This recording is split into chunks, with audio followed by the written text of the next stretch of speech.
அனைவருக்கும் எனக்கு மிகப்பெரிய வருத்தம். 2 நாளா பெரிய அமைப்புகள் யாருமே குரல் கொடுக்கல அப்படின்னு சொல்லிட்டு. ஜனநாயக நாட்டில் எந்த தலைவர்கள் பேசினாலும் சரி, தனிப்பட்ட மனிதர்கள் பேசினாலும் அதை அப்படியே ஏற்றுக்கணும் அப்படின்னு அவசியம் கிடையாது. ஏற்பதும் எதிர்ப்பதும் அவரவர்களுடைய விருப்பம். ஆனால் எதிர்ப்பு எப்படி இருக்கணுங்க? அதற்கு ஒரு முறை இருக்கு இல்லை? அந்த கோபத்தை எப்படி வெளிப்படுத்துவாங்க? ஒன்று நல்லா தெரிஞ்சுக்கோங்க. எனக்கு கோபம் வருது. வலைதள நாகரிகம் கருதி நம்ம அதை கண்ட்ரோல் பண்ணி கரெக்டாக பேசணும் இல்லையா? நம்ம தனிப்பட்ட முறையில் நம்ம கோபத்தை நம்ம வீட்டில் காட்டுறது வேற. ஆனால் அதுக்கே வெளிநாட்டில் எல்லாம் குழந்தைங்களை திட்டக்கூடாது, அடிக்கக்கூடாதுன்னு அவ்வளோதான் கேஸ் போட்டுருவாங்க. ஆனால் நம்ம நாட்டில் எப்படி போயிட்டுருக்கு? ஜனநாயக நாடுனா என்ன? ஒருத்தவங்க கருத்தை சொல்கிறாங்கன்னா அந்த எதிர்ப்பு கருத்து ரீதியாக தான் எதிர்க்கணும் இல்லையா? உங்கள் கோபத்தை அப்படி தான் வெளிப்படுத்தணும். ஆனால் நீங்கள் எப்படி வெளிப்படுத்துறீங்க பாருங்கள்.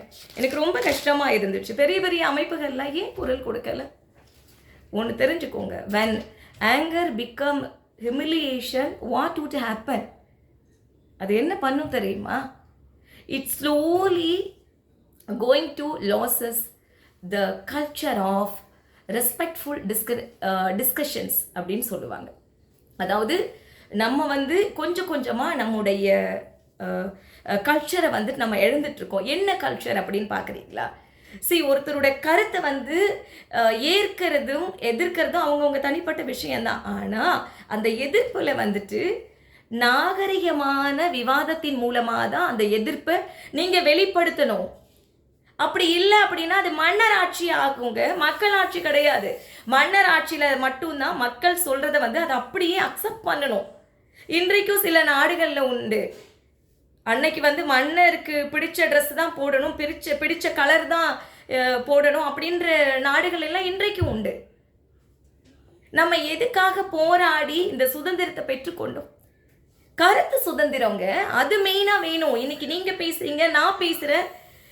நம்முடைய உதயநிதி எனக்கு ரொம்ப கஷ்டமாக இருந்துச்சு. இந்த மக்கள் அப்படி பண்ணும்பொழுது எப்படி ஒரு தனிப்பட்ட ஒரு நபரை அப்படி நீங்கள் விமர்சனம் பண்ணுறது எந்த வகையில் அது சரி? அவர் சொன்ன கருத்தை எதிர்க்கிறதுக்கு எப்படி எதிர்க்கணுங்க? கருத்து ரீதியான மோதல்களை வைங்க. அவர் பேச தானே செஞ்சார், நீங்களும் பேசுங்க. அதை வச்சு அவர் ஃபோட்டோ வச்சு என்னது இது? அது சரியா? உங்ககிட்ட சரியான காரணங்கள் இருந்துச்சு அப்படின்னா அதை கருத்து ரீதியாக தான் எதிர்கொள்ளணும். உங்ககிட்ட எந்த ஒரு விஷயமும் இல்லை, நாலேஜ் இல்லையா? நாலேஜ் இல்லாதவங்க தான் இந்த மாதிரியான விஷயங்களை கையில் எடுப்பாங்க. வார்த்தை ரீதியாக புண்படுத்துவாங்க. அவங்களோட பிறப்பை பற்றி பேசுறது, அம்மாவை பற்றி பேசுறது, அக்கா தங்கச்சிங்களை பற்றி பேசுறது. நம்ம ஊரில் மட்டும்தான் யாரையாவது திட்டுறதா இருந்தாலும் பெண்களை பயன்படுத்துவது, அவர்களுடைய உறுப்பை சொல்லி திட்டுறது. What is this? என்னது இது? முதல்ல ஒரு புரிதல் உண்டு பண்ணணும்.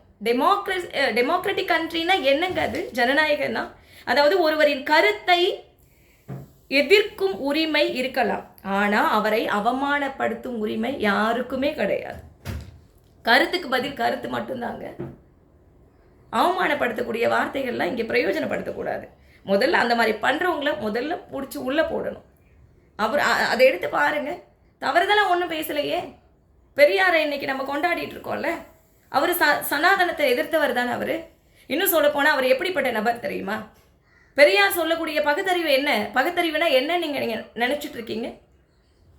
சாமி கும்பிடுறத ஒருபோதும் அவர் தவறுன்னு சொன்னவரே கிடையாதுங்க.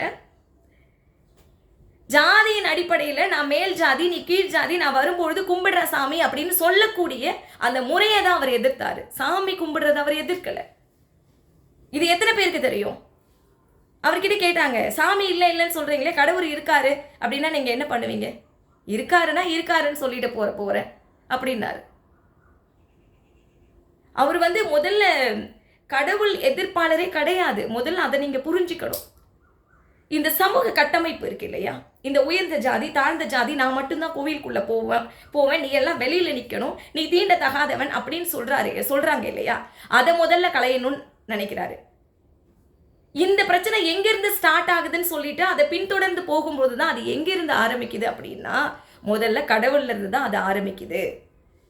நான் உயர் ஜாதி, நான் கடவுள் பக்கத்தில் நின்று பூஜை பண்ணுவேன், நீ பண்ணக்கூடாது அப்படின்னு சொல்லக்கூடிய அந்த இடத்துல ஆரம்பிக்கிறது அப்படின்றதுனால கடவுளே இல்லைன்னு சொன்னார்.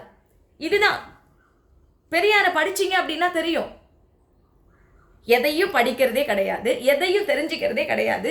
யார் என்ன சொன்னாலும் வந்துட்டு கொடியை பிடிச்சிட்டு வந்துட வேண்டியது. முதல்ல பெரியவங்க நம்ம தெரிஞ்சுக்கணும். ஹிஸ்டரியை படிங்க, தலைவர்களை படிங்க. சனாதனம்னா என்ன, சனாதன எதிர்ப்புனா என்ன அப்படின்றத தெரிஞ்சுக்கோங்க. யாருமே கடவுள் இருக்காரு இல்லை நீங்கள் ஆர்கியூ பண்ணலை. கடவுளை முன்னிறுத்தி கடவுளை பயன்படுத்தி இங்கே ஒரு மிகப்பெரிய ஒரு என்ன சொல்கிறது, ஒரு ஒரு பாகுபாடு இங்கே நிலவிட்டு இருக்கு. ரைட்? அதை தான் இங்கே கலையணும்னு பார்க்குறாங்க. நீயும் மனுஷன், நானும் மனுஷன், எல்லாருமே ஒன்று. சனாதனம் என்ன சொல்லுது? நான் உயர்ந்தவன், நான் வந்து கடவுளோட நெத்தியில் பிறந்தேன், அதனால் நான் உயர்ந்தேன். இன்னொருத்தவன் நான் தோளில் பிறந்தேன், இன்னொருத்தவன் நான் இடுப்பில் பிறந்தேன், காலில் பிறந்தேன், நீ பாதத்தில் பிறந்த, இந்த மாதிரியெல்லாம். அதனால் நீ காலில் பிறந்ததுனால நீ வந்து சூத்திரன், நீ தீண்டத்தகாதவன் அப்படின்னு சொல்லக்கூடிய அந்த ஒரு விஷயத்தை தான் எதிர்க்கிறாரு. முதல்ல அதை புரிஞ்சுக்கணுங்க. பெரிய பெரிய அமைப்பெல்லாம் எங்கே போனீங்க? இவ்வளோ பெரிய பிரச்சனையெல்லாம் நடக்குது இல்லை? அது குரல் கொடுக்க வேண்டாமா? தனிப்பட்டு ஒரு நபரை இந்த மாதிரி புண்படுத்துறது எந்த விதத்தில் ஒரு நியாயம்? முதல்ல தெரிஞ்சுக்கோங்க. இதெல்லாம் அவங்க கன்சிடர் பண்ணவே மாட்டாங்க. ஏன்னா அவங்க பகுத்தறிவாளர்கள், சிந்தனையாளர்கள்.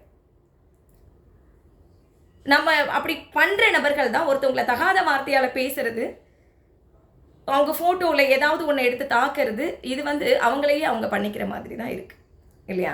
இங்கே வந்து யாரும் யாருக்கும் சப்போர்ட் பண்ணலைங்க. நான் வந்து கடவுள் நம்பிக்கை வந்துட்டு ரொம்ப அதிகமாக உள்ள நபர் தான் நான். ஆனால் எனக்கு மனசு கஷ்டமாக இருக்குது. என்னது இது, ஒரு புரிதலே இல்லாமல் இந்த மாதிரி நடந்துக்கிறாங்களே அப்படின்னு சொல்லிட்டு. இந்த சமுதாயம் எதை நோக்கி போயிட்டு இருக்குங்க? எதுக்காக நம்ம சுதந்திரம் வாங்கணும்? கொஞ்சம் யோசிச்சு பாருங்க. வெள்ளைக்காரன் நம்மளை ஆட்சி செஞ்சான், நம்முடைய மலை வளங்கள் எல்லாம் அவன் பயன்படுத்தினா, நம்ம ஊரில் இந்த ஊட்டி கொடைக்கானல் எல்லாம் அவன் உருவாக்குனது தான். சொகுசாக போயிட்டு நல்லா ஜில்லுன்னு காற்று வாங்கிட்டு அங்கே என்ஜாய் பண்ணிட்டு இருப்பான். நம்மளால் என்ஜாய் பண்ண முடியாது. நம்ம ஆட்கள் வந்து அந்த மலையை குடஞ்சி அந்த ரோடு போடுறதுக்கு, இதுக்கெல்லாம் தான் அவனுக்கு சொகுசு பண்ணுறதுக்கு இவங்க வந்து வேலைக்காரங்களாக தான் பயன்படுத்தப்பட்டாங்க, அடிமைகளாகத்தான். ஆனால் எல்லாத்தையும் அவன் என்ஜாய் பண்ணிட்டு இருந்தான். அவன்கிட்ட எதுவுமே பேச முடியாது. அந்த மாதிரியே இருக்கணுமா? போராடி எதுக்காக சுதந்திரம் வாங்கணும்? யாரும் யாருக்கும் அடிமை கிடையாது. நீ சொல்கிறது அப்படியே நான் ஏற்றுக்கணும்னு அவசியம் கிடையாது. மக்களாட்சின்றது அப்படிதான். ஏற்பும் இருக்கும், எதிர்ப்பும் இருக்கும். அந்த எதிர்ப்பை எப்படி எதிர்கொள்ளணும், அதுதான் இங்கே விஷயம். இது நம்ம மன்னராட்சியா? வெள்ளைக்காரன் கிட்ட அடிமையாக இருந்த மாதிரி அவன் சொல்கிறதெல்லாம் நம்ம கேட்டுகிட்டே இருந்தோமே, அந்த மாதிரி இருக்கணுமா? எதிருங்க. உங்களுக்கு உங்களுடைய அது உங்களுடைய தனிப்பட்ட கருத்து வேறு.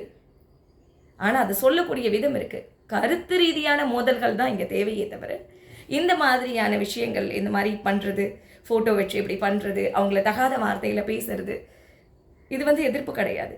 போராடுங்க, கருத்து ரீதியாக போராடுங்க ப்ளீஸ். தயவு செஞ்சு மற்ற அமைப்புகள் எல்லாம் குரல் கொடுங்க. இந்த மாதிரியான விஷயத்தை கடுமையாக கண்டிங்க. நாளைக்கு உங்களுக்கு நடக்கிறதுக்கு ரொம்ப நேரம் ஆகாது. ஓகே, எல்லாருமே சக மனுஷங்களை மனுஷங்களாக மதிக்கணும். அதுதான் ஜனநாயகம்ன்றது. ரைட்? நன்றி.